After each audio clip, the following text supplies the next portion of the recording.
تو آئیے میں آج آپ کو ایک سٹوری سناتا ہوں which is from the book called Chicken Soup for the Soul written by Mark Victor Hansen and Jack Canfield. اس کتاب میں ایک سٹوری مینشن کرتے ہیں جس میں جنگل کے کچھ جانور مل کے یہ فیصلہ کرتے ہیں کہ بھئی ہمیں انسانوں سے کچھ سیکھنا چاہیے، اور ہمارے خیال کے مطابق انسانوں کی ترقی کی سب سے بڑی وجہ انسانوں کا اسکولنگ سسٹم ہے۔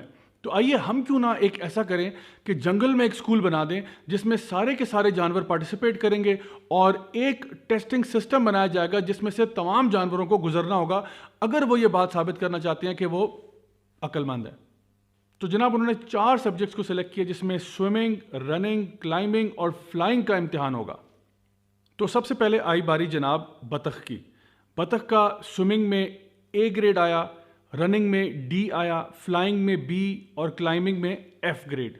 کلائمبنگ میں F لینے کے بعد بیچاری بطخ بہت ڈسہارٹ ہوئی کہ مجھے تو بھائی درخت پہ چڑھنا آتا نہیں، اور اس کو بھی بہت کوسا گیا، بہت ٹوکا گیا، اس کے ماں باپ نے اس کو بہت ڈانٹا کہ بھئی تم تو بہت ہی نکمی اور نالائق ہو۔ اس کے بعد جناب باری آئی میاں خرگوش کی۔ خرگوش کا جی رننگ میں تو A گریڈ آیا، لیکن سوئمنگ میں F، فلائنگ میں F اور کلائمبنگ میں بھی F۔ بیچارہ نفسیاتی مریض بن گیا، لوکل ہسپتال میں داخل ہو گیا، اور ساری عمر یہی تانے سنتا رہا کہ تو اول درجے کا جاہل ہے، تجھے جینے کا حق ہی نہیں ہونا چاہیے۔ اس کے بعد باری آئی زیبرا کی۔ زیبرا کا سوئمنگ میں C گریڈ آیا، رننگ میں B، فلائنگ میں بیچارہ فیل ہو گیا اور کلائمبنگ میں بھی فیل ہو گیا۔ اس کو اس کے پیرنٹس نے کہا کہ تمہیں ٹیوشن کی ضرورت ہے اور تم فلائنگ کی ٹیوشن لو۔ تو جی بطخ کو لگایا اس کا ٹیچر کہ تم اس کو ایکسٹرا آورز پڑھاؤ، اور اس کو کسی نہ کسی طریقے سے، ہمیں نہیں پتا، فلائنگ تم نے سکھا کے چھوڑنی ہے، کیونکہ آخرکار اس نے پاس ہونا ہے نا، فیل تو نہیں ہو سکتا ہمارا بچہ۔ اور اس کے بعد باری آئی جناب شاہین کی۔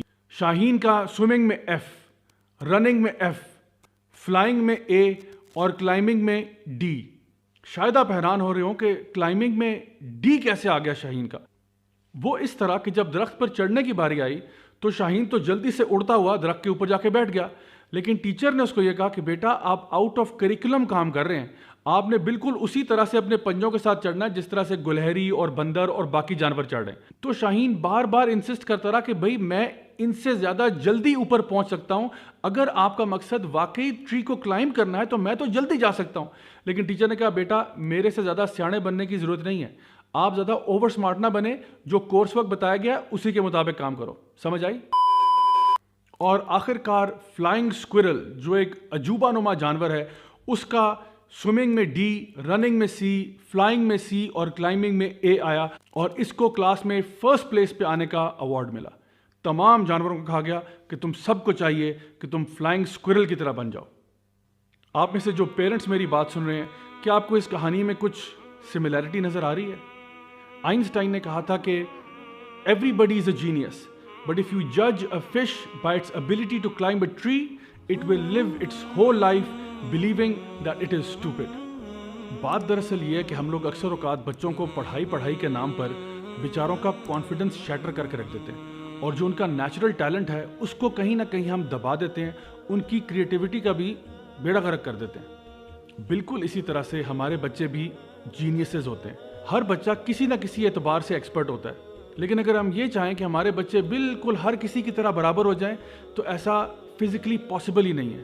اگر آپ کا بچہ کسی سبجیکٹ میں فیل ہوتا ہے تو اس کا یہ مطلب نہیں ہے کہ وہ بیچارہ نکما ہے، نالائق ہے۔ ہو سکتا ہے وہ کسی اور سبجیکٹ میں بہت بہتر ہو جس میں دوسرے اتنے اچھے نہیں ہیں۔ اب امیجن کریں بڑے بڑے رائٹرز اور پوئٹس کو اگر جج کیا جاتا ان کی الجبرا پہ یا ان کی کیلکولس پہ یا ان کی فزکس اور کیمسٹری پہ، تو زیادہ تر ان میں سے بڑے بڑے ادیب اور شاعر فیل ہو جاتے، لیکن انہوں نے جو مہارت اپنی فیلڈ میں حاصل کی اس کا کوئی مقابلہ نہیں ہے۔ اسی طرح سے کوئی اگر ماسٹر شیف ہے، کوئی بندہ جو ہے وہ کوئی آرٹسٹ ہے، کوئی بندہ سپورٹس میں بہت اچھا ہے، تو الحمدللہ اللہ تعالیٰ نے کچھ ان کو ٹیلنٹس دیے ہیں۔ میں پیرنٹس کو یہ بات یاد دلانا چاہوں گا کہ نبی کریم صلی اللہ علیہ وسلم کے دور میں جو ان کے صحابہ تھے وہ سب کے سب بہت ڈفرینٹ تھے۔ سیدنا ابو ہریرہ رضی اللہ عنہ جتنی احادیث انہوں نے کلیکٹ کی اور کسی نے نہیں کی، ان کا مقابلہ اگر آپ خالد بن ولید رضی اللہ عنہ سے کرنا چاہیں گے تو خالد بن ولید سے تو ایک حدیث بھی نہیں آ رہی۔ لیکن کیا ہم یہ کہیں گے کہ ان کا کوئی کنٹریبیوشن نہیں ہے اسلام کو؟ نہیں، ہم ایسا بالکل نہیں کہہ سکتے۔ جو جنگی کارنامے خالد بن ولید کے ہیں وہ کسی اور کے نہیں ہیں۔ اسی طرح سے آپ دیکھیں کہ سیدنا عثمان بن عفان ہیں، عبد الرحمن بن عوف ہیں رضی اللہ عنہ، انہوں نے جو مالی کنٹریبیوشنز اسلام کے لیے کی وہ اور کسی نے نہیں کی۔ آن دی ادر ہینڈ آپ کے پاس سیدنا بلال ہیں رضی اللہ عنہ جو کہ نبی کریم صلی اللہ علیہ وسلم کے مؤذن تھے. اتنے امیر تو نہیں تھے کیونکہ پہلے غلام ہوا کرتے تھے, لیکن اس کا یہ مطلب نہیں ہے کہ ان کی کوئی کنٹریبیوشن نہیں ہے. اور اسی طرح آپ نام گنتے چلے جائیں, سلمان فارسی ہیں, سہیب رومی ہیں, the list goes on. ہر کسی کی کنٹریبیوشنز اپنے حساب سے ہیں.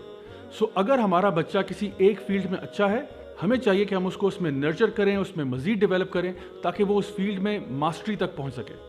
یاد رہے کہ ہم نے اپنے بچوں کو لرننگ سکھانی ہے, ان سے رٹے نہیں لگوانے. آئی نو کہ آج کل اسکولس کی شاید ریکوائرمنٹ یہی ہو کہ رٹے لگا لگا کے بچہ پاس ہو جائے, لیکن اگر آپ اپنے بچوں کا فیوچر واقعی میں بنانا چاہتے ہیں تو اس کے لیے we have to teach them how to learn.